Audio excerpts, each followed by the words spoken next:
नमस्कार, स्वागत है आपका हमारी कहानी में। सपने सुनने में कितना खूबसूरत लगता है, पर हकीकत में उससे विपरीत होता है। एक लड़की अपने ही ख्यालों में गुम सोचती है कि हर लड़की शादी से पहले अपने सपने में अपने होने वाले राजकुमार को देखती है। पर मेरा क्या, मुझे तो यहाँ तक पता नहीं कि मेरी शादी किससे कर दी गई। 14 साल की उम्र में जहाँ बच्चे पढ़ते हैं, लिखते हैं, आगे बढ़ने के बारे में सोचते हैं, और मुझे अचानक घूंघट में एक जगह बैठा दिया गया। थोड़ी देर बाद बताया गया कि तुम्हारी शादी हो गई है। किससे हुई मेरी शादी, कौन था वो, ये मुझे मालूम नहीं था। 4 साल बीत गए, इस बात को आज भी दिमाग में घूमता है। ये बात मैं कैसे क्यों भूल जाती, ये सब मैं नहीं मानती खुद को शादीशुदा। सब कुछ तो मेरा छीन लिया गया है। इस शादी के बंधन ने वो दिन भी क्या दिन थे जहाँ पापा के साथ मैं कितना खेलती थी, कितना प्यार करते थे, अपने हाथों से खाना खिलाते थे, और माँ हमेशा डांटती थी, इतना लाड़ मत किया करो, इसे दूसरे घर जाना है, इसको सर पे चढ़ा के रखा है, कुछ करने भी नहीं देते, पर थोड़ा मोड़ा काम तो उसे सीखने दो। और बाबा बोलते थे, मेरी बेटी कोई काम नहीं करेगी, अपनी बेटी को शहर भेजूंगा, उसको पढ़ने का मन है, पढ़ाना चाहता हूँ, उसके सपने पूरा करना चाहता हूँ, और काम नहीं करेगी। और मैं बोलती थी, पापा आप मुझसे कितना प्यार करते हो, और माँ हमेशा मुझे बोलती रहती है वो मुझसे प्यार नहीं करती। और माँ मेरे और पापा के पास आकर बैठ जाती और प्यार से मेरे सर पर हाथ फेरते हुए बोलती, मेरी बच्ची, मैं भी तुझे बहुत प्यार करती हूँ, पर हमारा कौन भरोसा, हम कब रहें या ना रहें इस दुनिया में। इतनी अच्छी नहीं है जितना हमें देखने में लगता है। मैं चाहती हूँ कि तू पढ़े, अपना सपना पूरा करे, पर बेटा धीरे धीरे मेरे साथ मेरा हाथ बढ़ाएगी तो सब कुछ सीख भी जाएगी ना। मैं अपने हाथों से अपने पापा का चेहरा पकड़ कर बोलती हूँ, पापा आप मुझे अकेला छोड़कर कहीं नहीं जा सकते, मैं अपने साथ नहीं ले जाओगे। पापा प्यार से मेरे माथे को चूम कर बोलते, नहीं बेटा, मैं कहीं नहीं जा रहा हूँ, मैं तुम्हारे पास हूँ, तुम्हें छोड़कर मैं कहीं नहीं जाऊँगा। तुम्हारी माँ बस ऐसे ही सब बोले जा रही है, इसकी बातों पर ध्यान मत दो, तुम जाओ बच्चों के साथ खेलो। और मैं हंसते हुए घर से बाहर खेलने चली जाती। कुछ दिनों बाद अचानक गाड़ी में बैठकर कुछ लोग आए और मेरे पापा के सर पर बंदूक तान दिए, और मैं डर कर माँ के पीछे छिप गई। वह लोग मेरे पापा को धमकी देने लगे कि मान जा, बड़े साहब की बात तुझे समझ में नहीं आ रहा है, अगले हफ्ते वह आ रहे हैं, वही तुझसे बात करेंगे। और पापा भी कड़क आवाज़ में बोले, मुझे उनकी बात नहीं माननी है, मैं नहीं करूँगा पेपर पर साइन। कुछ दिनों बाद एक बड़ी सी गाड़ी, उसके पीछे बहुत सी गाड़ियाँ मेरे घर के बाहर आकर रुकीं। मैं अपने छत पर खेल रही थी, दौड़कर नीचे आ गई और माँ के पास चली गई। माँ ने मुझे जल्दी से एक कमरे में बंद कर दिया और बोली, तुम दरवाज़ा मत पीटना, हम बहुत जल्द आकर तुम्हारा दरवाज़ा खोल लेंगे। बोलकर बाहर चली गईं। कुछ लोगों ने मेरे पापा का कॉलर पकड़कर उस आदमी के सामने लाकर खड़ा कर दिया। वह मुझे उस आदमी की सिर्फ आवाज़ सुनाई दे रही थी। मैं डरी सी एक कोने में खड़ी थी। वह आदमी बोला, तुमने मुझे इतनी दूर आने पर मजबूर किया है, अपनी ज़मीन क्यों नहीं देना चाहते हो? मुझे हर हाल में तुम्हारी ज़मीन चाहिए। और बाबा की धीमी सी आवाज़ सुनाई दी, नहीं साहब, मुझे ये ज़मीन नहीं बेचनी है, मैं ये ज़मीन अपनी बेटी की पढ़ाई और शादी के लिए रखा है। अगर मैंने ये आपको दे दिया तो मेरे पास कुछ भी नहीं बचेगा। वो आदमी बोला, ठीक है, बस इतनी सी बात है, मैं तुम्हारी बेटी का खर्चा उठाने को तैयार हूँ। उसे पढ़ाऊँगा। साहब जी भरोसा तो करना चाहते थे, पर अपनी बेटी के लिए डर भी लग रहा है। कभी उसे पैसों की ज़रूरत हो तो कहाँ जाएगी। कोई तो रिश्ता होना चाहिए जिससे वह हक से मांग सके। मैं उसकी शादी एक अच्छे घर में करना चाहता था। उस आदमी की आवाज़ सुनाई दी, ठीक है फिर नाम का ही, पर तुम्हें रिश्ता चाहिए ना। अभी यहाँ मंडप सजाओ, पंडित जी को बुलाओ, मैं तुम्हारी बेटी से अभी शादी करना चाहता हूँ। धीमे से पापा बोले, साहब जी अभी मेरी बेटी छोटी है। वो आदमी गुस्से में बोला, मुझे फर्क नहीं पड़ता है, मैं 1 मिनट की देरी भी अब नहीं चाहता। बाबा ने पता नहीं माँ से क्या बोला। माँ जल्दी से मेरे पास आई और रोने लगी, मुझे माफ़ कर देना बेटा, तेरे लिए बहुत बड़ा कदम हम उठाने जा रहे हैं। हम लोगों के पास और कोई चारा नहीं है। मैं उम्र में छोटी भले ही थी, पर समझदार थी। मैंने अपने माँ का हाथ पकड़ा और बोला, माँ तूने मुझे जन्म दिया है, तुमने मेरे लिए जो सोचा है वह सही ही होगा। माँ मुझे अपने गले से लगा लिया और मैं फूट फूट कर रोने लगी। कुछ देर बाद मुझे घूंघट में लाकर एक मंडप में बैठा दिया गया। मेरी मांग में सिंदूर भरा गया और मंगलसूत्र डाला गया। मैं चुपचाप मंडप में बैठी रही। थोड़ी देर बाद पंडित जी की आवाज़ सुनाई दी, ये शादी संपन्न हुई। वह आदमी जल्दी गठबंधन खोलकर पेपर निकालकर मेरे बाबा की तरफ बढ़ा दिया और बोला, जल्दी से इस पर साइन करिए। पापा ने उस पर साइन कर दिया और वह लोग वहाँ से निकल गए। उसके बाद तो हमारी खुशियों पर ग्रहण लग गया था। पता नहीं कि चिंता में रहते थे। 1 साल हो गया, पर वह लोग अब दोबारा कभी हमारे घर नहीं आए। एक दिन मैं स्कूल से घर आई तो पापा को माँ से बात करते हुए सुना, हर महीने बस थोड़े से पैसे भेज देते हैं हमारे अकाउंट में। हमारी बेटी से साहब जी ने शादी की, कभी हालचाल तक लेने नहीं आए। बस इतना जानता हूँ कि मुंबई शहर में बहुत नामी बिजनेसमैन हैं, कोई आम लोग उनसे नहीं मिल सकता। मैंने शहर जाकर कितनी बार कोशिश की कि मिलने की, हर बार नाकाम रहा।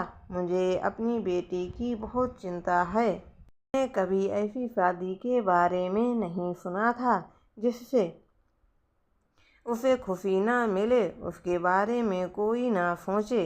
बड़ी हो रही हमारी बेटी हमसे कभी पूछेगी कि उसकी शादी किस लड़के से हुई है, तब हम क्या बताएंगे। हमारे पास तो उसका एक फोटो तक नहीं है। वह उसे कभी अपनाएंगे भी या नहीं।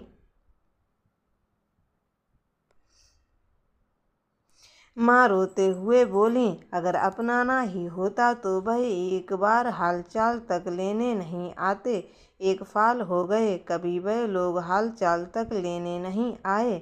मेरी बेटी की अब हम क्या करेंगे। अचानक पीछे से कंधे पर कोई हाथ रखता है। तब मैं अपनी सोच से बाहर आई। देखा तो एक लड़की मेरा नाम पुकार रही थी, बेनिका कहाँ तुम हो। कब से मेरी दोस्ती थी सानवी और मीनल। मैं अपनी गर्दन हिला दी। सानवी बोली, बता ना तुझे कैसा चाहिए अपने सपनों का राजकुमार। बेनिका उन दोनों की तरफ मुस्कुरा कर देखती है और बोलती है, सपने देखना मुझे पसंद नहीं है, हकीकत की दुनिया में जीती हूँ, सोने जा रही हूँ, गुड नाइट। बेनिका बहुत प्यारी सी लड़की, गोरा रंग, बड़ी बड़ी आंखें, लंबे बाल, मीडियम हाइट की, दिखने में बहुत ही खूबसूरत, पर रहती हमेशा सिंपल थी। आँखों में बड़े बड़े चश्मे लगे हुए थे, बालों की चोटी किए हुए, बहुत खुशमिजाज लड़की, सबसे हंसकर ही बात करती थी, हर किसी के साथ बहुत जल्दी घुल मिल जाती थी। मुंबई के एक नामी कॉलेज के सामने खड़े होकर वह बोलती कि फाइनली मेरा इस कॉलेज में एडमिशन हो गया है, मेरा सपना पूरा हो गया है। वह गणपति बब्बा का नाम लेकर कॉलेज के अंदर प्रवेश करती है और अपने चारों ओर देखती जाती है। उस कॉलेज में सिर्फ अमीरों के बच्चे ही पढ़ते थे। सबको देखती जाती है और सोचती है, पहली बार मैं नर्वस फील कर रही थी। ये गणपति बब्बा सब अच्छा करना। फिर आगे बढ़ती है और सामने देखती है कि बहुत सारे लोगों की लाइन में खड़ा किया गया है। उनकी तरफ देखकर बोलती है, यहाँ कुछ हो रहा है क्या? ये लोग ऐसे क्यों खड़े हैं? वो दूसरी तरफ जाने लगती है। एक लड़का पीछे से आवाज़ लगाता है, हे लड़की बेनिका। पीछे पलट कर देखती है और बोलती है, आप मुझे बुला रहे हैं? लड़का, हाँ, इधर आओ, न्यू एडमिशन हो। बेनिका मुस्कुराकर हाँ बोलती है। लड़का उसे ऊपर से लेकर नीचे तक देखता है और बोलता है, इस बहन जी को कौन इस कॉलेज में एडमिशन दे दिया है? बोलकर अपने दोस्तों के साथ हंसने लगता है। बेनिका, वो बहुत अजीब लगता है। वो पूछती है, क्या मैंने अभी कोई जोक मारा है? आप लोग हंस क्यों रहे हैं? लड़का, ये लड़की ज़्यादा ज़बान मत चलाओ, हम तुम्हारे सीनियर हैं। जाओ उस लाइन में वहाँ खड़ी हो जाओ। तुम्हारा नंबर जब आएगा तब तुम्हें बता दिया जाएगा कि तुम्हें क्या करना है। बेनिका जाकर लाइन में चुपचाप खड़ी हो जाती है और पास खड़ी लड़की से बोलती है, तुम भी न्यू एडमिशन हो क्या? लड़की डरी हुई आवाज़ में बोलती है, हाँ। बेनिका, ओके, मेरा भी न्यू एडमिशन है। मेरा नाम बेनिका है और तुम्हारा? लड़की बोली, मेरा नाम सानवी है। बेनिका, ओके, क्या तुम बता सकती हो कि यहाँ पर क्या हो रहा है? इतने सारे लोग यहाँ पर क्यों इकट्ठा हैं लाइन में लगे हुए?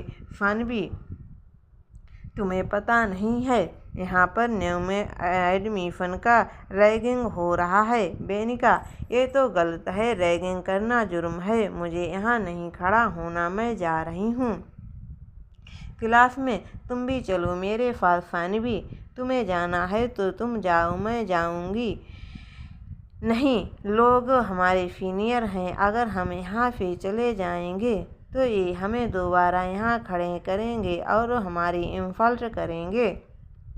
बेनिका, सीनियर हैं तो क्या कुछ भी करेंगे, और तुम इतना डर क्यों रही हो? मैं जा रही हूँ बोलकर वह जाने लगती है। पीछे से आवाज़ आती है, ये लड़की कहाँ जा रही है? इधर आओ, तुम्हें बोला था ना कि लाइन में खड़ी रहो, फिर कहाँ जा रही हो? बेनिका आवाज़ सुनकर रुक जाती है और बोलती है, मैं क्लास अटेंड करने जा रही हूँ। लड़का अपने दोस्तों की तरफ देखकर हंसने लगता है और बोलता है, बहन जी को क्लास अटेंड करना है, पहले हमारा क्लास तो अटेंड कर लीजिए। बेनिका, सर, रैगिंग करना गलत है, कानून इसकी इजाज़त नहीं देता। लड़का, पर हम इसकी इजाज़त देते हैं। अगर तुम्हें इस कॉलेज में पढ़ना है तो तुम्हें भी ये मानना ही होगा। बेनिका मन ही मन सोचती है, पहले दिन ये क्या मुसीबत आ गई है? क्या करूं? हाँ, करती हूँ, क्यों पंगा लूं? फिर बोलती है, क्या करना पड़ेगा हमें? लड़का, ये हुई ना बात, हम तुम्हें ऑप्शन देंगे, तुम्हें इसमें से चूज करना होगा कि तुम्हें क्या करना है, डांस, गाना या किस। जैसे तुम पर किस ही सूट करेगा। हम भी तो देखें बहन जी कैसे किस करती हैं। जो भी पहला आदमी कॉलेज के अंदर प्रवेश करेगा तुम्हें उसे किस करना होगा। बेनिका ये सुनकर शॉक्ड रह जाती है और बोलती है, मैं ये नहीं कर सकती, प्लीज़, मैं कुछ नहीं करना चाहती। ओके, ये बाद में करना, हम भी देखें तुम्हारा टैलेंट, तुम क्या करना चाहती हो। गाना ख़त्म होता है तो अपना आँख खोलती है तो देखती है कि सब उसके गाना को मंत्र मुग्ध होकर सुन रहे हैं। उसकी आवाज़ इतनी प्यारी थी। लड़का उसकी तरफ देख कर बोलता है, तुम्हारा नाम क्या है? बेनिका धीरे से बोलती है। बेनिका। लड़का बोला, मेरा नाम विनय है और मैं तुम्हारा सीनियर हूँ। इस कॉलेज में मेरा ही चलता है। मेरी इजाज़त के बिना यहाँ कुछ भी नहीं होता। तुमने इतना अच्छा एंटरटेनमेंट किया है। अब मैं जो कहूँगा अब तुम वह करोगी। जाओ, कॉलेज के अंदर से पहले आएगा उसको तुम किस करोगी। बेनिका। सर, मैंने पहले ही आपको बोला था कि मैं ये नहीं कर सकती, इसीलिए तो मैंने गाना गाया था। अब मैं कुछ भी नहीं करने वाली। विनय, तुमने अपने सीनियर को जवाब देने की हिम्मत की है। इस बहन जी को भी जवाब देना आता है। बोलकर बेनिका जी उसके साथ बदतमीजी करने लगता है। उसका चश्मा लेकर खुद लगा लेता है और बोलता है, चलो किसी और किस दिन किफ नहीं करोगी तो मुझे ही किफ करो अभी के अभी। बेनिका के आंखों में आंसू आ जाते हैं और कसकर अपनी मुट्ठी बांध लेती है और हिम्मत करके बोलती है, मैं आपकी कंप्लेंट प्रिंसिपल से करूँगी। विनय किसी में इतनी हिम्मत ही नहीं है जो प्रिंसिपल के पास जाए। समझी वह अपनी दोस्ती की तरफ देखकर बोलता है, बहन जी को किस करना नहीं आता, मैं ही करके बताता हूँ। वो उसकी तरफ आगे बढ़ने लगता है और उसका बाजू पकड़कर अपनी ओर खींचता है। बेनिका अपनी बाजू छुड़ाकर उसे जोर का थप्पड़ मारती है और खुद से दूर करती है। विनय को सबके सामने थप्पड़ मारने से गुस्से में लाल हो जाता है। तो दोस्तों, आपको हमारी ये कहानी कैसी लगी हमें कमेंट में ज़रूर बताएं एवं हमारे चैनल को सब्सक्राइब ज़रूर करें। धन्यवाद।